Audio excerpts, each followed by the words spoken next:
Remember guys, this is Uncle Mike now, a completely changed man. Head butting me and I was really mad and I didn't know what to do and I just exploded and I bit his ear. And matter of fact, I bit it twice and I'm truly sorry.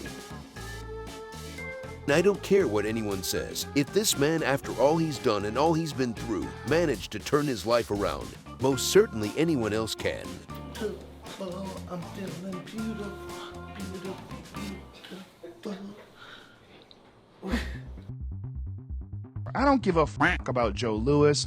Muhammad Ali was the greatest, yes, a great cultural figure, a great boxer for his era. I think Mike Tyson was the greatest freak that's ever existed. I don't think there's ever been anybody like that. I agree. The Marvis Frazier fight, you remember that fight? Oh, fuck yeah. Jesus Christ. I know. That was as close to a murder as you could watch on television. Greatest freak ever. I think we can safely agree with Joe Rogan on this one. Although, I bet my left leg he would never call him that to his face, unless of course he really wants to meet those extraterrestrial beings he always talks about. He is so kind and chill. You meant You'd never think Uncle Mike was one of the most intimidating boxers of all time. So what exactly did he do to his first opponent in the ring? And how could he do it at such a young age? First, let's give some background and context. Mike had to move to Brownsville with his mother. For those who don't know, Brownsville in the 70s was about as low as you could go in New York. Before he even reached the age of 13, he had already been arrested 38 times. Mike was 200 pounds solid when he was 12. Take a moment to process that one. Here is what you expect a 12-year-old kid to look like if he was in a good shape. And this is a not so much in great shape 12 years old. I'm talking ice cream and burgers from dusk till dawn bad shape. And now this is Mike. The fella looks like he lays bricks for a living at 12. Throughout his childhood, Tyson was often bullied by other kids. He was small for his age and had a bad lisp. Come on, small with a lisp. I'm sorry, but even I would be tempted to bully this guy. It's like the perfect victim profile. I never went to school because I got bullied all the time. That's why I got involved with pitching, because I was skipping school to avoid the bullies. My life sucked as a kid. I was just bullied all. I hate my childhood life. But you know, it is what it is. Anyway, just listen to this story, man. I swear it's like this kid was living in Gotham City. I was pitching. This guy came to steal my bird, and he had one of my birds, and I was like, please give me my bird, please. And he fat, such and such, and all these explicit names. And there was a guy, when he took the bird, he broke his head up and he hit me with the bird's body, the blood was on me, and there was a guy that was with him. They came to bully me too, and he said, you better fight him. He was so mad that this guy did this to me. He was with the guy, and he walked around and said, you better fight him now. And I fought. I got real scared then. That guy, he's on his side, and he's telling me to fight the guy, and he had emotions about it. And I fought him, you know, and I used to always have this guy named Wise. He was a hustler guy. And I used to always smoke weed with him. I was like 11, we used to smoke weed, but he's like 18. I was always watching, he used to be an amateur boxer. He used to always be shadow boxing. And I always watched him. I always watched him box. I never fought them, I always watched him. And I had that fight. I did stuff that he was teaching me. I never practiced with him, I was watching him. And I did what he was watching. I skipped, I dropped the guy, and everybody started applauding me. And it was a wrap. Then I'm fighting every day now. His mother passed away when he was 16 years old. This was a traumatic event for him, and he struggled to cope with her loss. But even before that, she sure as hell didn't make his childhood any easier by hitting him often with whatever was closest, as he mentions himself. Amongst other things, I would rather you heard it directly from him. Listen. Never had a life together, never pretty much worked. Wasn't afraid to really beat you, hit you with anything, pretty much. Drank heavily. And see, I had a lot of boyfriends and stuff. No, listen. My mother and father are sex workers.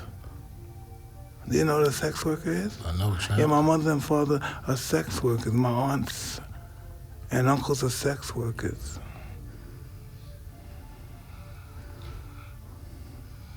Can you imagine being the kids of sex workers? We're never protected.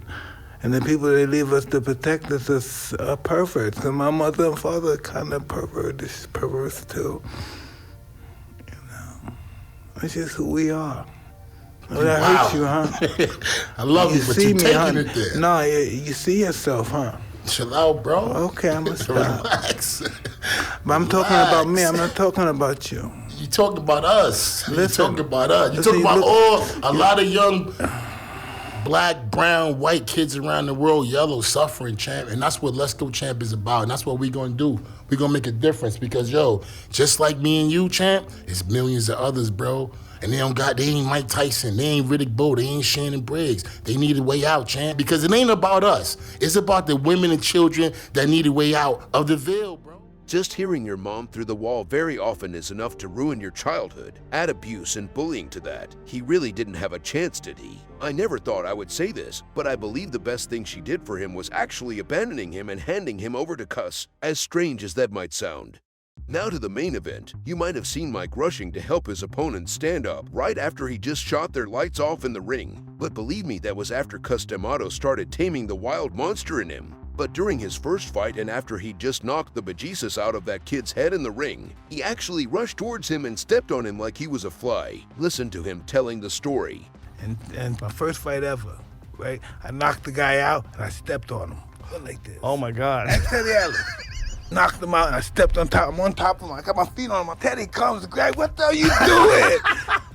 Listen. Since I was a kid, I'm stepping on people in the ring. Wow. I'm really into that gangster warrior mentality, savage stuff. Calm. Relax. Nice and calm.